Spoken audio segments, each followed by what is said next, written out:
Kita akan bersama Cemega, seorang konselor dari BCS Jakarta. Oke, teman-teman, jadi nih hari ini kita akan bahas tentang digital detox. Nah, mungkin kalian sudah pernah sering dengar ya, detoksifikasi, yaitu cara untuk membersihkan tubuh dari racun. Saat gaya hidup kita nggak sehat, makanan yang kita konsumsi juga kurang sehat, tubuh kita mungkin akan tercemari. Racun-racun itu menumpuk dalam tubuh kita dan itu mungkin berdampak bagi kesehatan kita. Nah, jadi apa sih nih digital detox ini? Jadi digital detox itu adalah satu momen di mana seseorang tidak menggunakan HP, tidak menggunakan komputer atau televisi atau sosial media untuk sementara waktu dan lebih fokus pada interaksi sosial. Nah, kan yang seperti kita udah tahu, di era teknologi yang serba digital ini, digital sudah menjadi satu bagian hidup kita yang sulit dilepaskan. Setiap hari banyak kita perlu HP, sosial media, TV untuk bantu kita untuk sekolah atau bahkan juga bekerja gitu. Jadi digital memberikan kita banyak kegunaan. Namun jika kita tidak baik-baik dalam menggunakannya, ya mungkin itu akan bisa memberikan kerugian bagi kita. Nah, banyak hal yang masuk ke dalam pikiran kita yang kalau kita nggak pinter-pinter milih-milih, sangat mungkin bisa jadi racun bagi hati dan pikiran kita. Nah, sebelum ini aku pengen tahu dulu nih, gimana sih kalian dalam penggunaan gadget atau HP atau main sosial media? Kapan sih waktu yang paling kalian senang untuk lihat HP atau main HP atau main sosial media? Kira-kira berapa lama kalau kalian mainnya?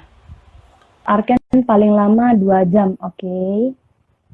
Oke, halo Cemega, Halo Lui, apa kabar? selamat malam Iya, teman-teman semua. malam. Apa kabarnya malam hari ini Lui dan juga teman-teman semua ya? Iya, aku baik, Cek. Kalau Cece gimana? Baik-baik juga, puji Tuhan. Puji Tuhan ya. Oke, nih, nah Ce, tadi barusan aku baru tanya teman-teman viewer, kapan waktu yang paling mereka senengin untuk lihat HP atau main HP atau main sosial media dan berapa lama? Nah, kalau tadi tuh teman-teman ada yang sudah jawab, dia bilang kalau pas lagi santai aja.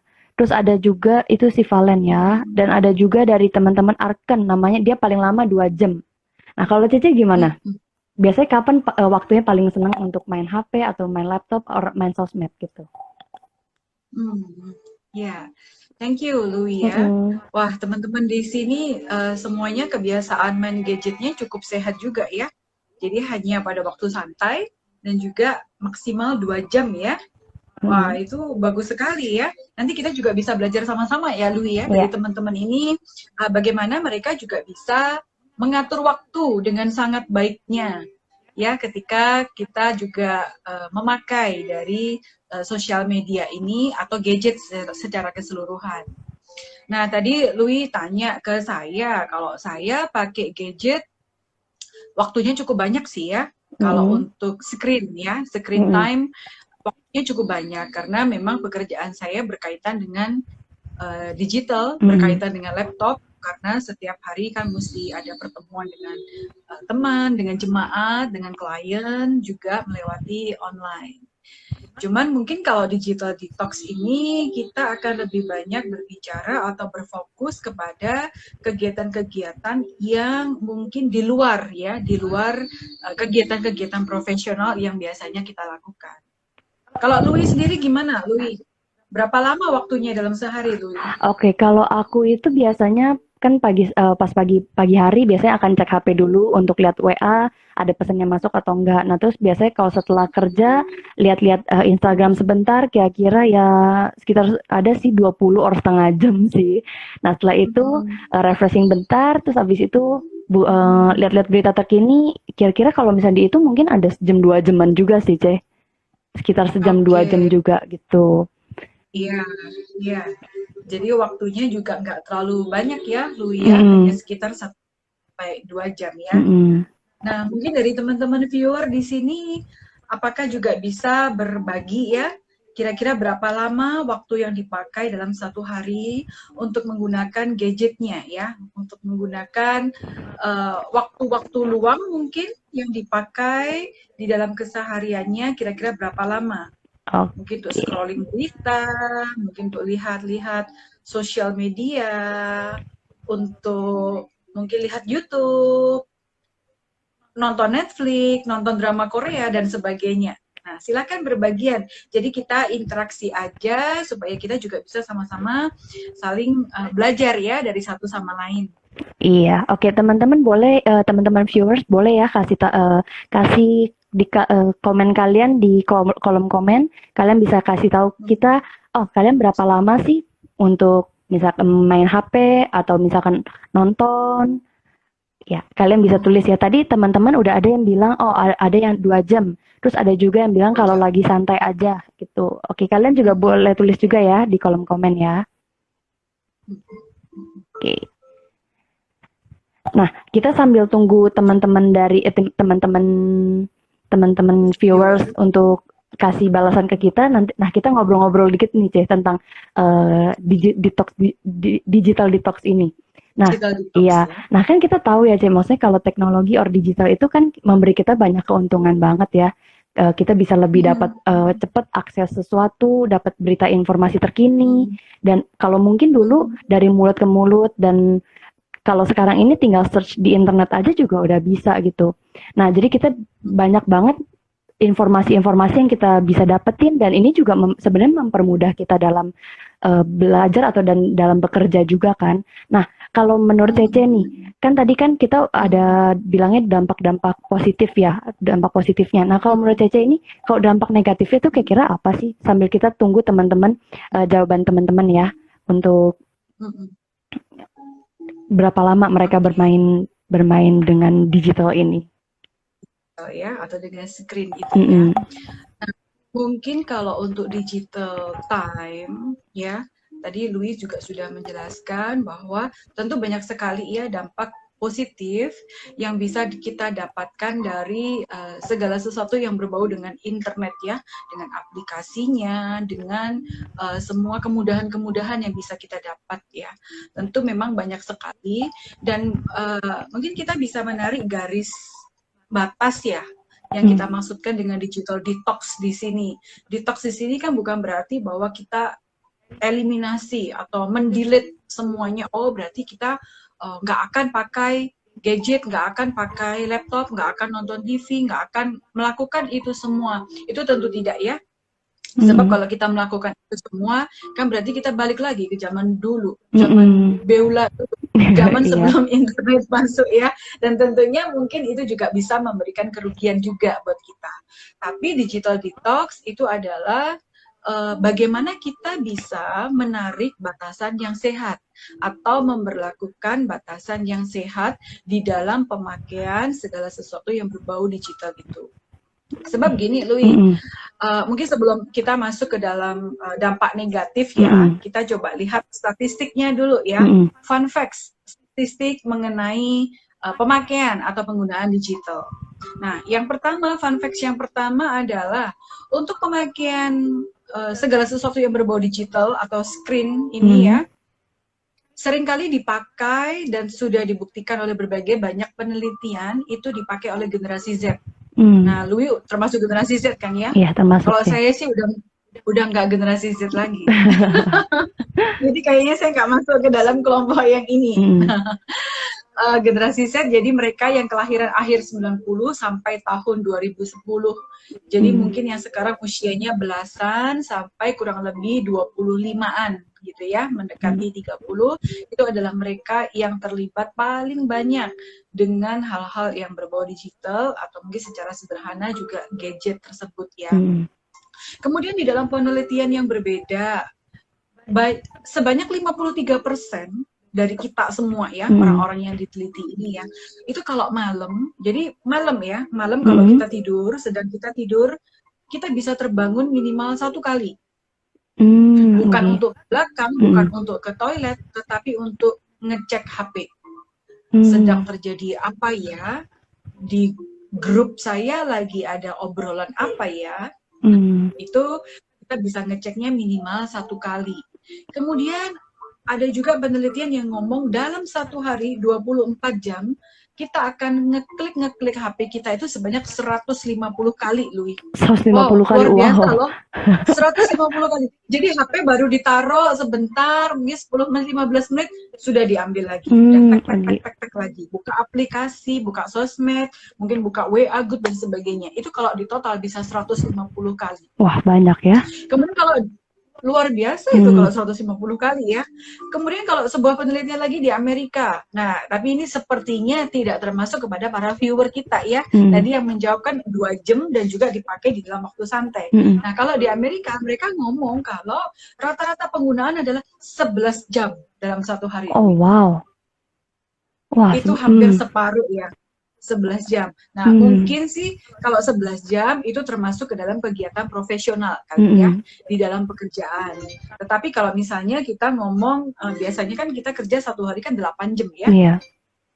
Mungkin 11 jam, 3 jam sisanya itulah yang mereka gunakan untuk having fun ya, scrolling dan sebagainya. Nah, ini fun facts-nya kita ya. Kemudian ada juga penelitian atau laporan yang mengatakan bahwa kecelakaan mobil 26% dari kecelakaan mobil yang terjadi, ini penelitian di Europe, itu disebabkan karena orangnya pegang gadget.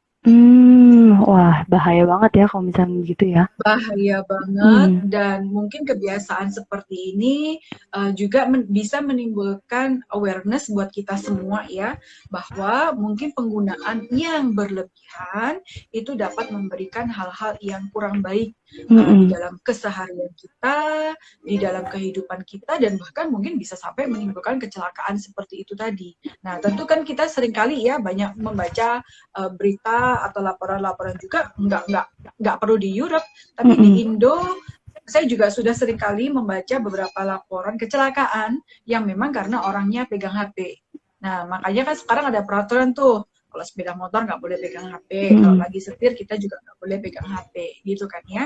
Karena memang kecelakaan ini kaitannya dengan penggunaan gadget ini memang sudah dibuktikan worldwide ya, di seluruh dunia.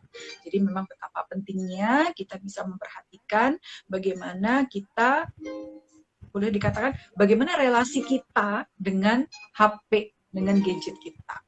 Oke. Kira-kira seperti itu dulu. Wah. Jadi fun fact-nya kira-kira Thank you banget nih Cece, tadi udah sharing.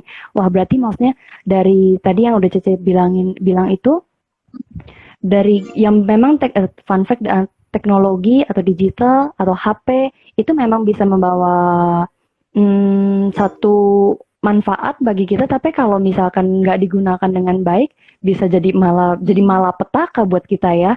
Aku juga ada nih Ceh, waktu pas beberapa lalu aku ada lihat satu artikel, ada jadi teknologi atau digital itu tuh ternyata tuh bisa bersifat adiktif atau bikin kita kecanduan juga.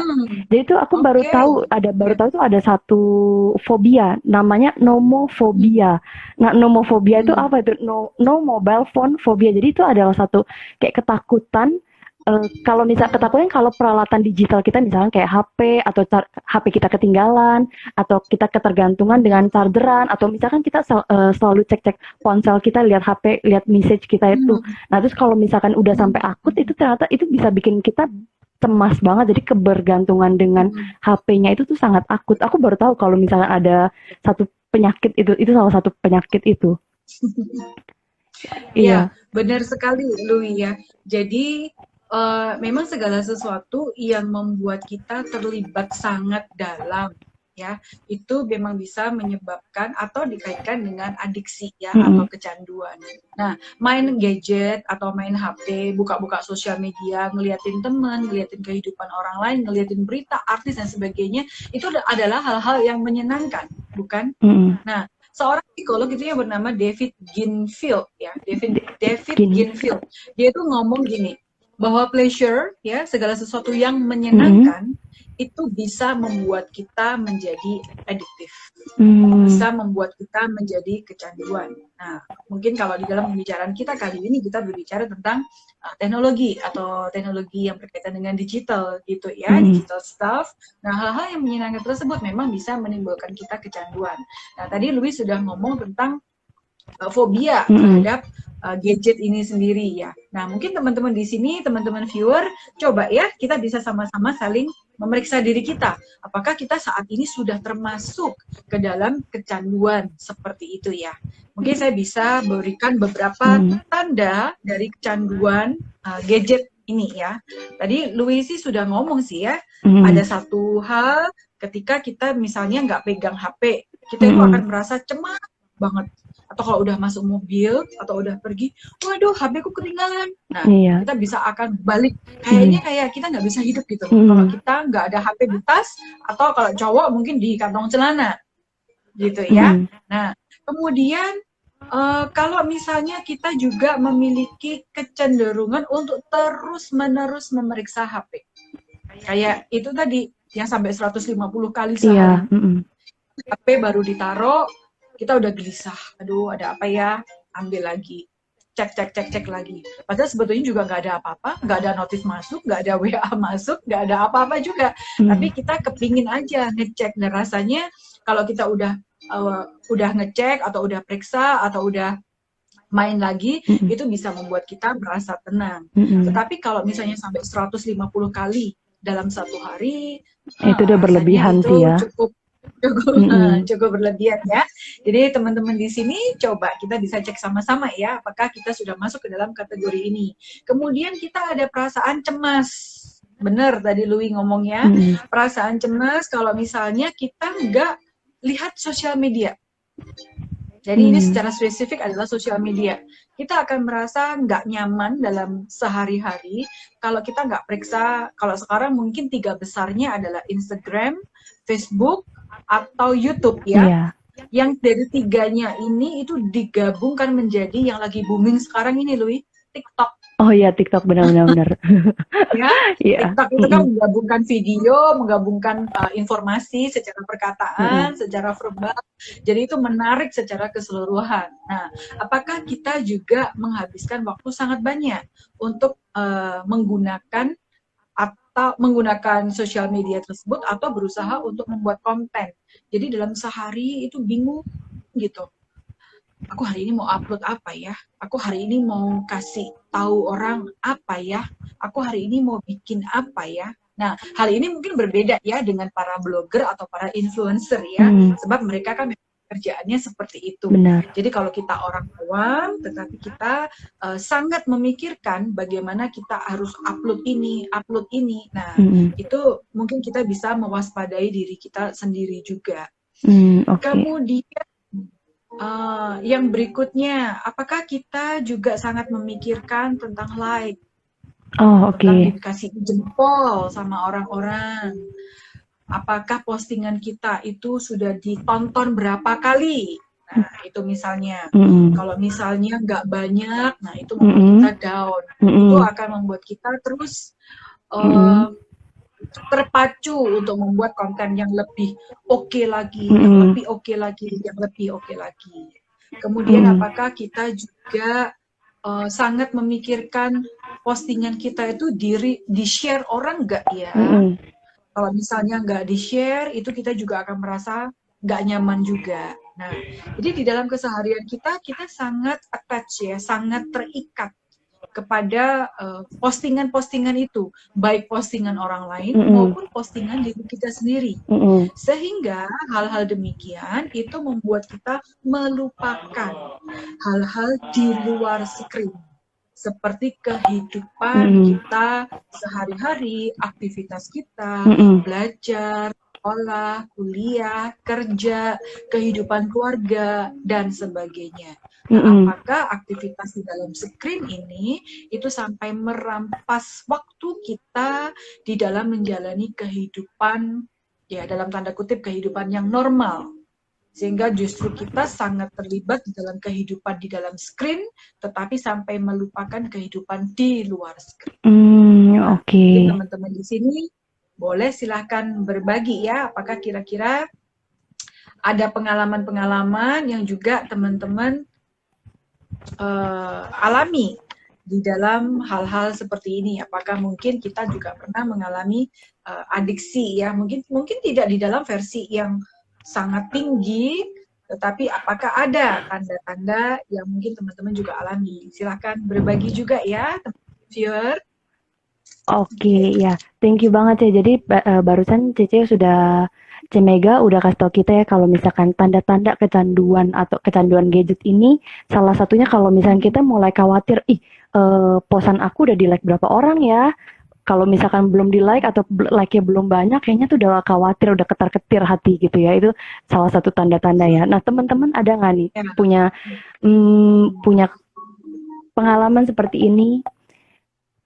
Jadi kalau aku lihat berarti kalau misalkan kalau kita kebanyakan untuk main sosial media itu kalau aku lihat ya sendiri kayaknya kita akan lebih kurang interaksi langsung kita bersama dengan orang lain deh kayaknya.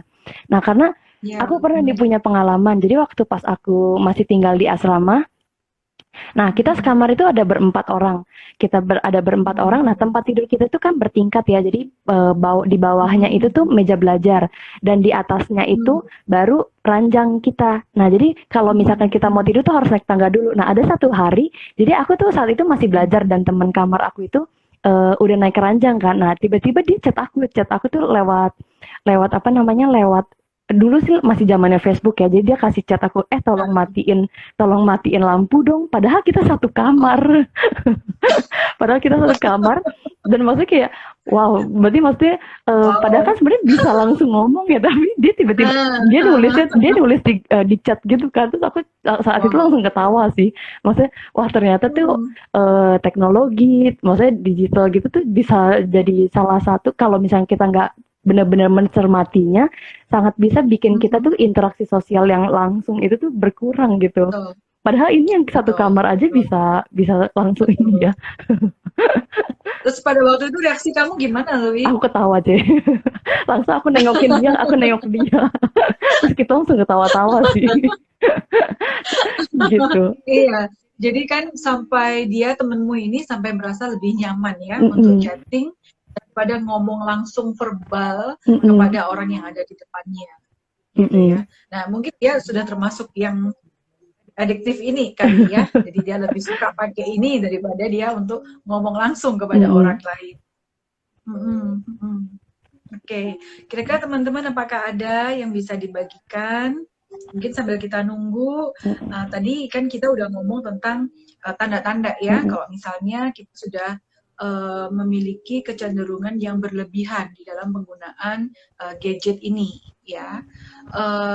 Tapi selain tanda-tanda itu, kalau misalnya ya kita sudah mendapati bahwa kita memang mungkin ada kecenderungan untuk sedikit adiksi atau sedikit kecanduan. Nah, ini kita mesti aware.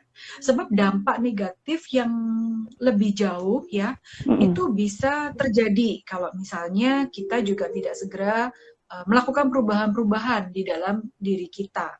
Tadi mungkin dampak yang paling kentara adalah kan kecemasan ya, Louis ya.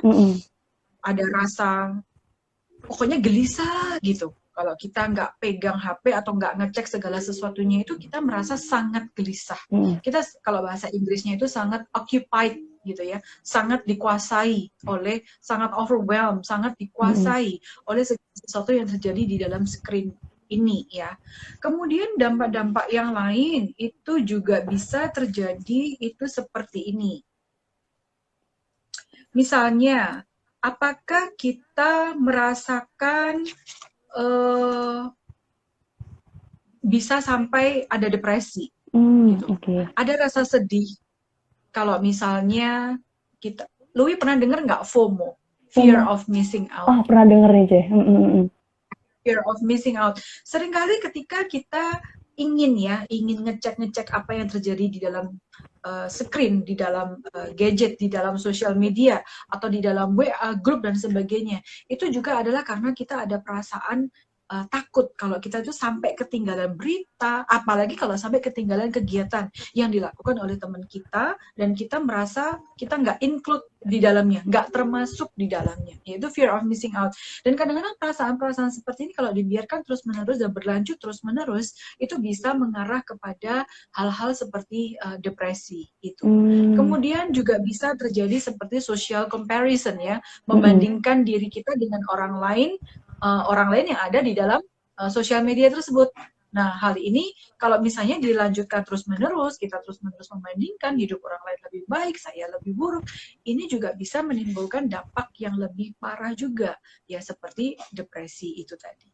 Kalau Louis sendiri pernah nggak, Louis, ada pengalaman seperti ini? Oke, kalau dampak yang sampai seperti depresi gitu, untungnya sih belum ada sih, Cep. Puji Tuhan belum ada, dan jangan sampai ada deh.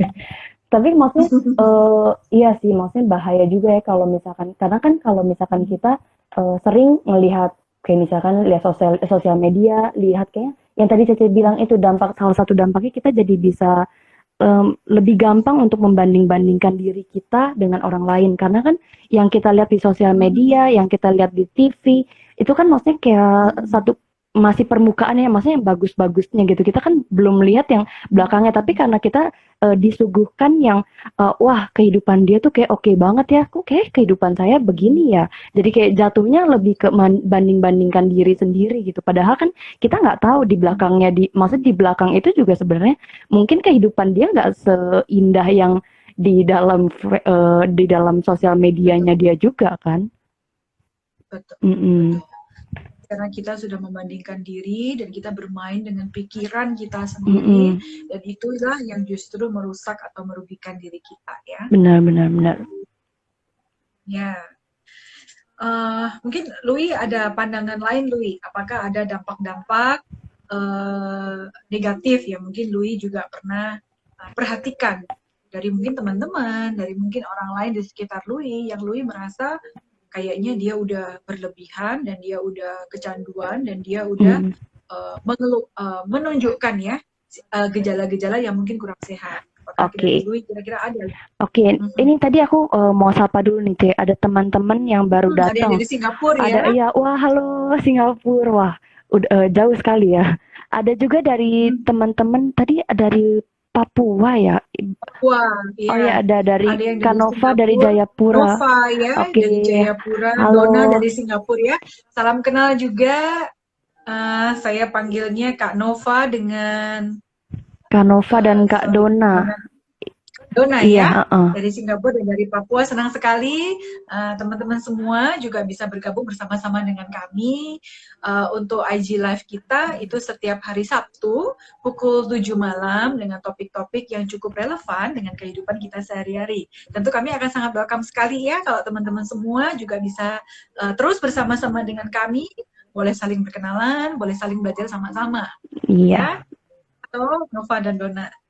Oke, nah Kak Nova atau Kak Dona juga boleh bisa sharing juga pengalamannya dalam menggunakan handphone atau gadget atau digital ini.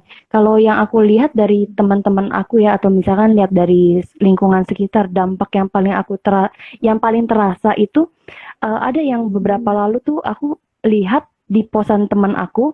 Jadi karena mungkin digital atau handphone atau laptop itu kan juga ada pancaran sinarnya itu kan kurang baik juga kan buat mata kita kan, Cek. Nah, di posan teman aku ini dia kasih lihat tuh anaknya itu matanya itu bola mata, kayaknya matanya itu tuh pembuluh darahnya pecah gitu, Cek.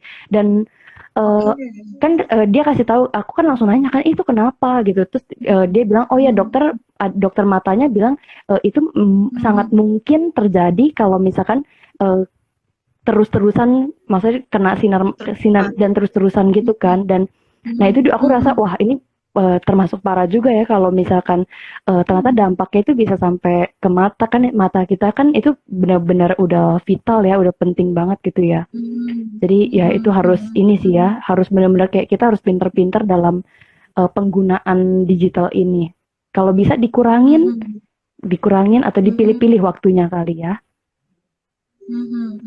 Wow, itu mungkin dampak secara ekstrim ya, Louis ya. Nah, memang kalau untuk digital atau screen ya yang biasa kita pakai setiap hari, itu kan memang mengeluarkan sinar-sinar yang mungkin berpengaruh untuk mata kita ya. Wow, tapi itu sangat luar biasa kalau itu misalnya sampai berdampak sampai matanya mungkin sampai mengalami kerusakan ya. Tapi kalau misalnya hal sederhana ya, teman-teman, seringkali sinar yang terpapar dari setiap gadget kita itu menekan hormon melatonin di dalam diri kita. Nah, sementara hormon melatonin itu berperan untuk membuat kita merasa rileks. Nah, Mungkin kalau secara sederhana, kalau misalnya kita kalau mau tidur di malam hari, itu kan membutuhkan rileks dulu ya, supaya kita bisa tidur dengan tenang.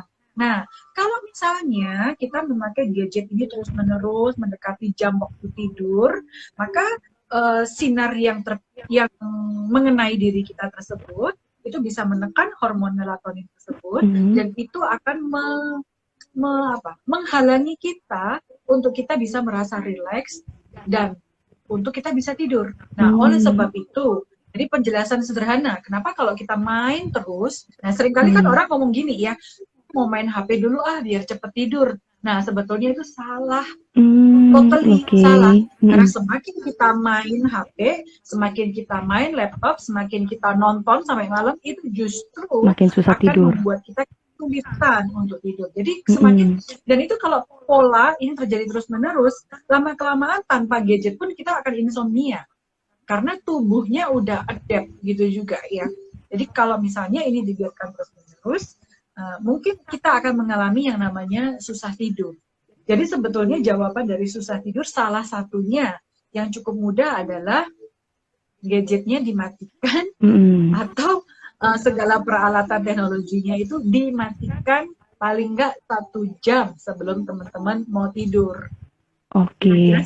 Wah, thank you banget nih, Ce. Jadi ternyata kalau dari penggunaan gadget ini juga mempengaruhi kualitas tidur kita juga ya. Kalau misalnya kita susah-susah tidur, mungkin boleh dicoba cek.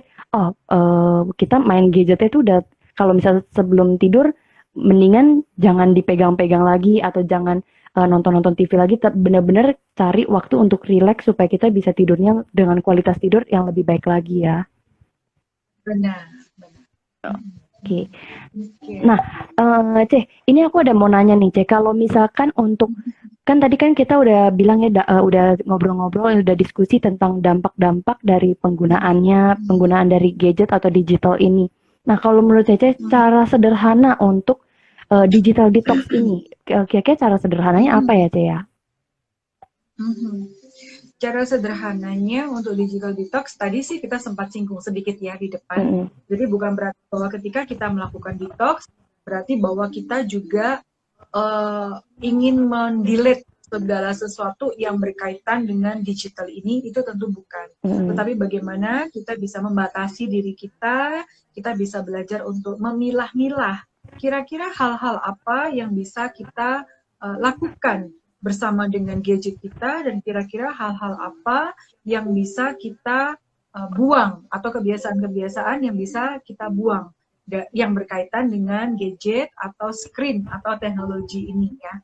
Mungkin saya bisa bagikan beberapa tips sederhana bagi teman-teman. Kalau misalnya tadi selama mengikuti pembicaraan kita, teman-teman sudah mulai merasa, iya nih kayaknya aku udah berlebihan ya untuk memakai gadget, kayaknya aku sudah mulai melakukan kebiasaan-kebiasaan yang mengganggu aku di dalam kehidupan sehari-hari. Kayaknya aku kurang tidur, kayaknya aku susah tidur, kayaknya mungkin aku juga kurang konsentrasi kalau di pekerjaan.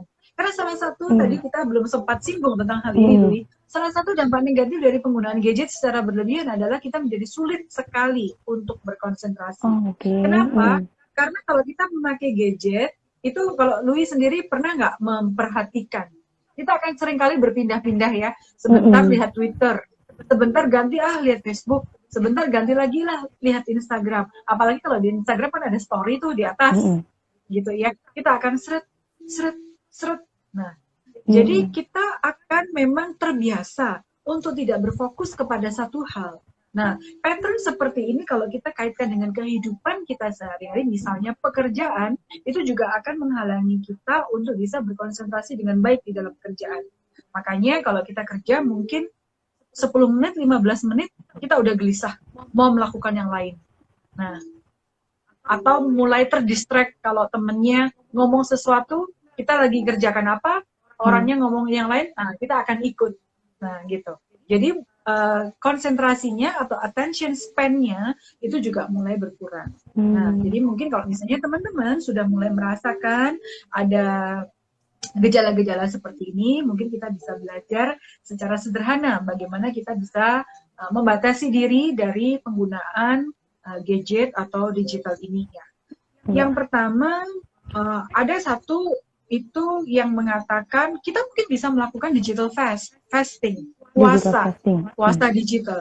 Nah, mungkin ini agak ekstrim ya Mm-mm. bagi kita-kita yang satu hari kalau nggak pegang HP udah gelisah, disuruh puasa, aduh kayaknya nggak sanggup deh. Nah, jadi memang ini yang ekstrim, digital fasting. Jadi dia mengatakan bahwa dalam satu minggu boleh nggak pilih satu hari bener-bener nggak gadget, bener-bener nggak laptop, bener-bener nggak nonton TV. Wah. Satu hari bersih dari kegiatan itu semua, dan kemudian kita dipacu ya, di encourage untuk melakukan kegiatan-kegiatan yang off screen. Ya seperti bersepeda, bisa berolahraga. Kalau punya keluarga, berarti ya bersama-sama dengan keluarganya. Melakukan aktivitas-aktivitas tanpa screen ya tentunya. Jadi bukannya main game, kalau bermain bersama keluarga. Jadi benar-benar melakukan puasa di dalam satu minggu, pilih satu hari yang dikhususkan untuk tidak memegang gadget ini. Nah, mungkin ini agak susah ya. Iya. Jadi kita mungkin bisa turun ke level yang kedua. Kalau ke level yang kedua, dalam satu hari kita boleh mengkhususkan. Jadi istilahnya adalah technology free hours. Jadi dalam satu hari kan 24 jam. Nah, mungkin kita bisa menentukan kapan ya dalam satu hari itu saya nggak akan pegang HP saya nggak akan pegang gadget saya. Mungkin bisa diseimbangkan dengan kegiatan-kegiatan penting yang teman-teman lakukan. Nah, kalau saya di dalam technology free hours ini, saya menggunakannya ketika yang pertama, ketika saya lagi makan sama suami. Nah, ketika saya lagi makan, kita berdua sama-sama sepakat no gadget. Jadi gadgetnya, kalau kita lagi makan di luar, ya gadgetnya kita taruh di dalam tas. Kalau kita lagi di rumah, gadgetnya kita taruh di kamar. Kita nggak bawa ke ruang makan. Sehingga kita benar-benar untuk makan, kita juga bisa berinteraksi. Jadi itu technology free hours. Nah, teman-teman bisa pilih-pilih dalam satu hari kira-kira kapan ya, kira-kira saya bisa menerapkan untuk technology free hours ini. Mungkin pada saat kalian berolahraga, mungkin pada saat kalian memasak, itu jauhkanlah gadget itu. Ya kecuali kalau masaknya pakai YouTube ya, terus kan butuh resep ya dari YouTube-nya itu. Cuman itu kita bisa sih ya belajar untuk mencoba dari hal ini. Kalau dari Lui kira-kira ada pengalaman nggak dari dua hal ini, baik puasa maupun teknologi free hours, kira-kira ada? Kalau yang digital fasting, yang puasa digital, aku belum pernah sih, Ce. Yang benar-benar sampai satu hari nggak pegang sama sekali, aku belum pernah. Tapi aku pernah cobanya yang tadi yang kedua.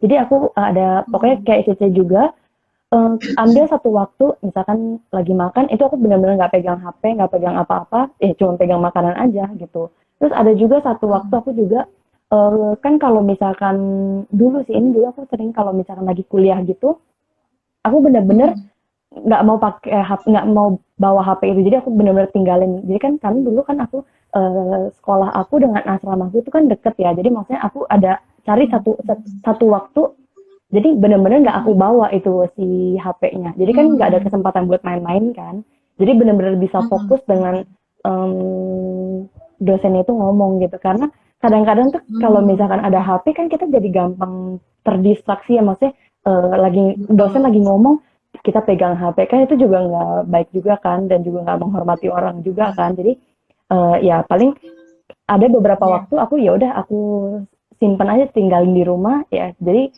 ya awalnya sih memang kayak nggak biasa gitu, kayak berasa ada yang kurang, tapi iya ada rasa gelisah. Tapi setelah aku coba, ternyata bisa juga kok nggak tanpa digital, tanpa HP gitu loh, gitu. Iya, memang segala sesuatu kalau belum dicoba kayaknya, aduh kayak di awang-awang, kayaknya saya nggak bisa deh, kayaknya saya nggak sanggup deh, nggak mampu deh.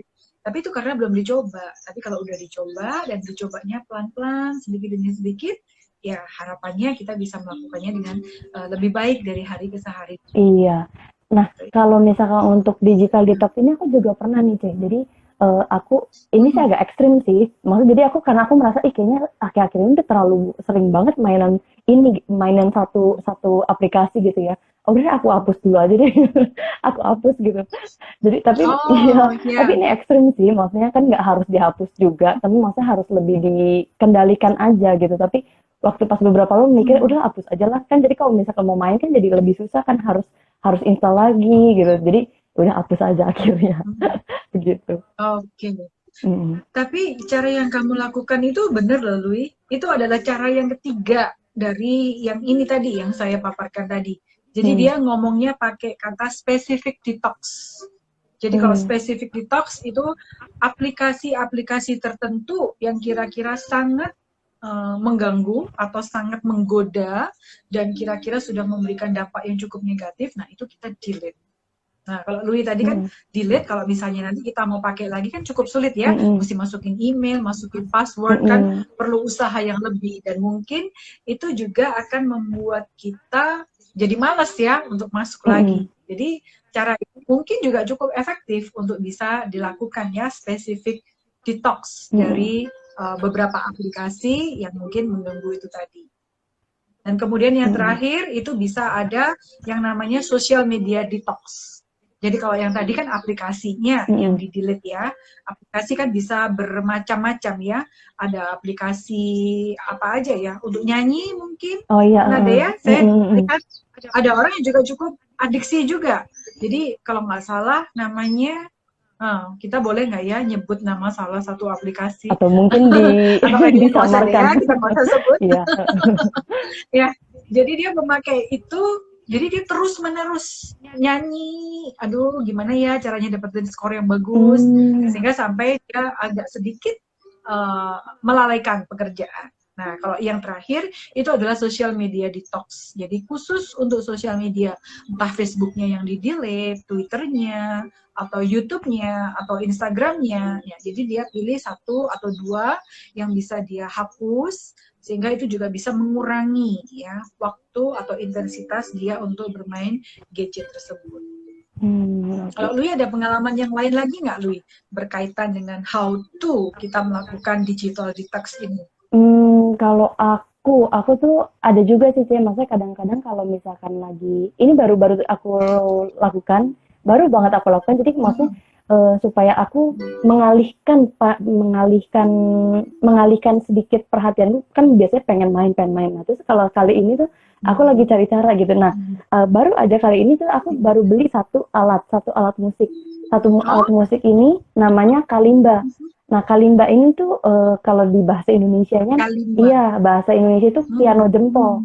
Nah, dia tuh ada kayak iya, Oh, jadi dia ada kuncinya gitu ya. Jadi C, D, E, F, G, aha, A, B, aha, C. Ini kunci C. Jadi nanti kita aha, bisa mainin gitu, bisa mainin ini. aha. Jadi kedengeran gak sih suaranya nih? Ada yang denger gak sih? Teman-teman ada bisa Kurang terdengar? keras sedikit. Kurang Coba terkeras ya? ayo main. Oke, Kurang keras sebentar ya. sedikit. Hmm.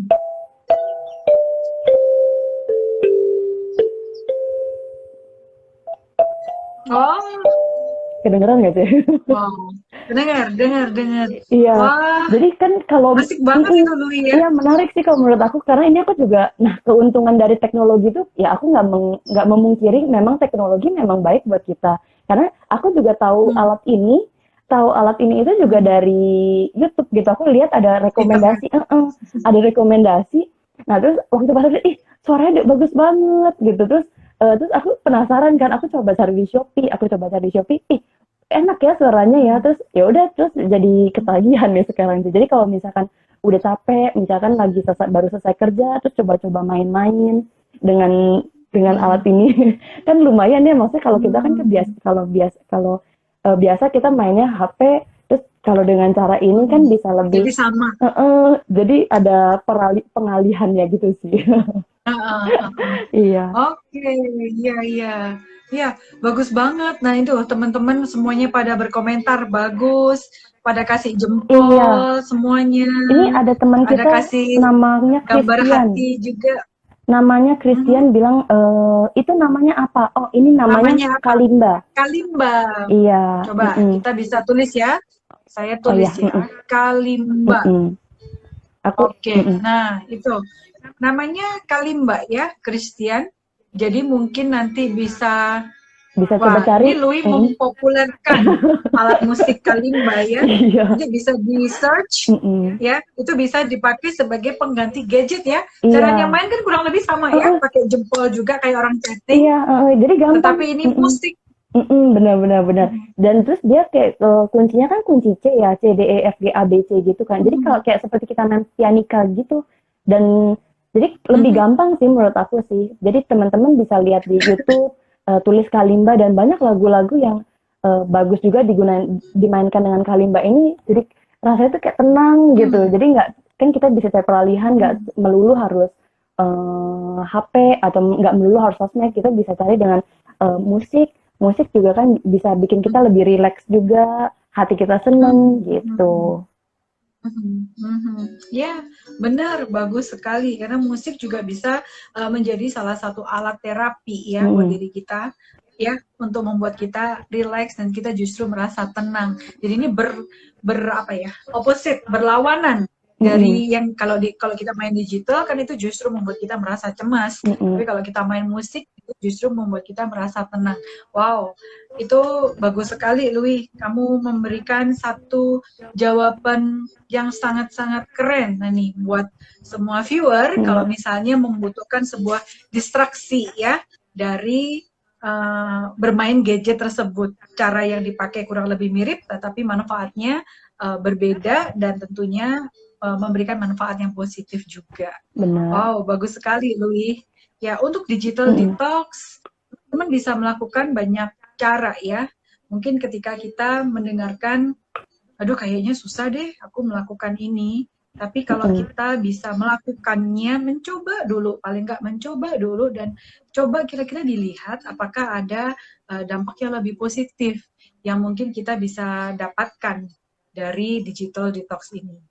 Nah, Iya. saya mau memberikan satu buah hasil penelitian. Apakah Mm-mm. kira-kira kita masih ada waktu ya, Lui ya? Ini Kira-kira sudah ini jam. kita udah 40 menit nih, Ce.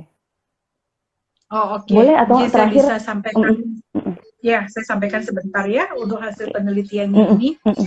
Ada sebuah penelitian ini yang saya dapatkan beritanya. Ini yang saya rasa baik sekali ya. Jadi ada seorang yang memiliki beban untuk digital detox ini. Bagaimana kita Mm-mm. bisa mencoba untuk detach. Detach itu berusaha untuk bukan memisahkan diri, tetapi ya membatasi diri ya dari teknologi. Dia mengadakan sebuah eksperimen. Eksperimennya itu dia mengumpulkan 35 orang yang Mm-mm. berasal dari latar belakangnya itu adalah para pengusaha dan Mm-mm. kemudian influencer. Nah, berarti kan influencer kan kehidupannya nggak bisa lepas dari gadget kan ya. Dan dia kemudian dari 35 orang ini dia kumpulkan di sebuah kayak semacam resort selama 5 hari. Mm-mm. Hari yang pertama, dia membolehkan ke semuanya ini yang diajak eksperimen ini untuk boleh pakai gadget hari pertama.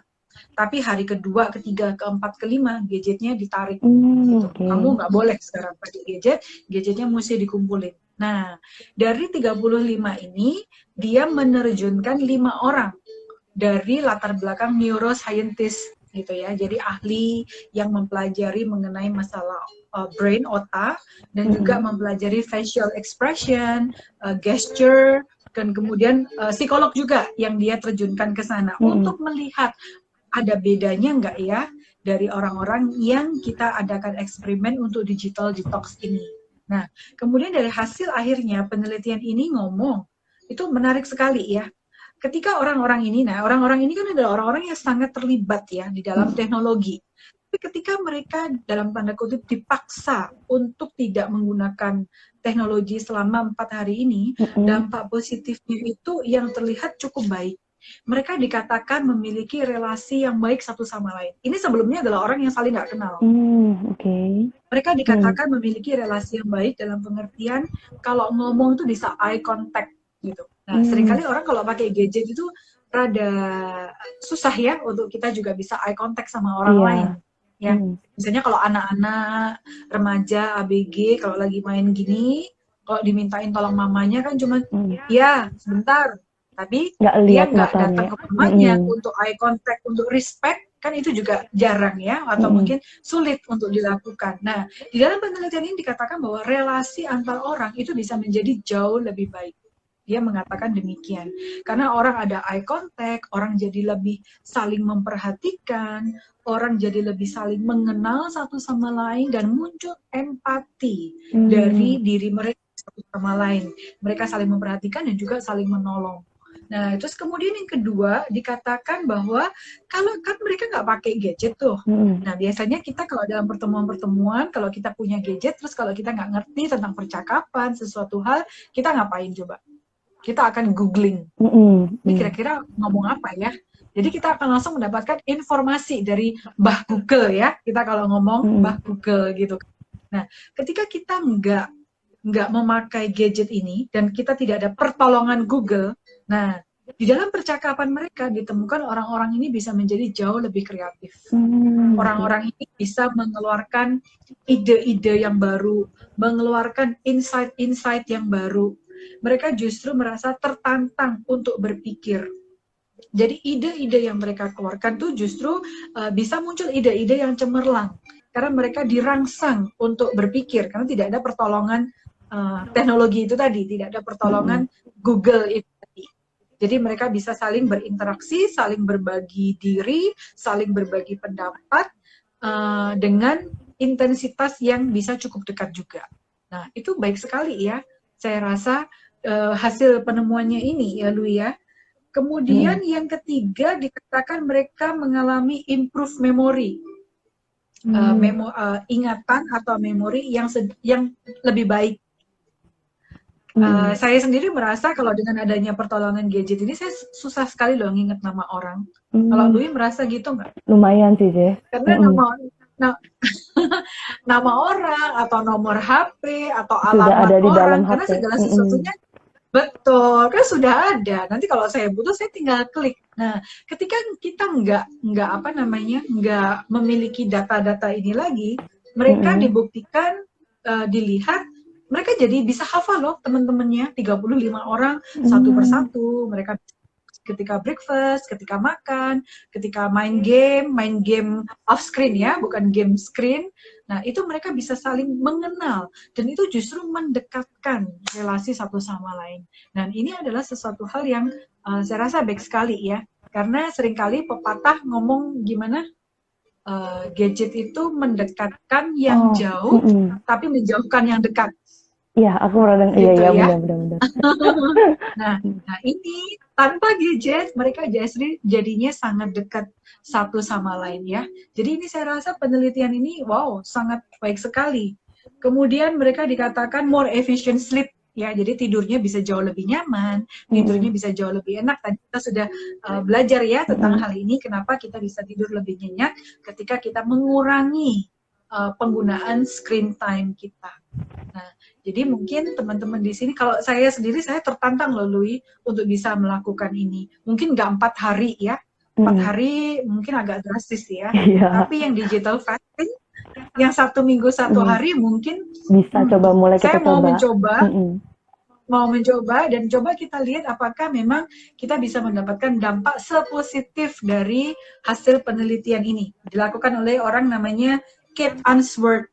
Dia berasal dari sebuah organisasi yang namanya Covert, ya. Organisasinya dia Covert.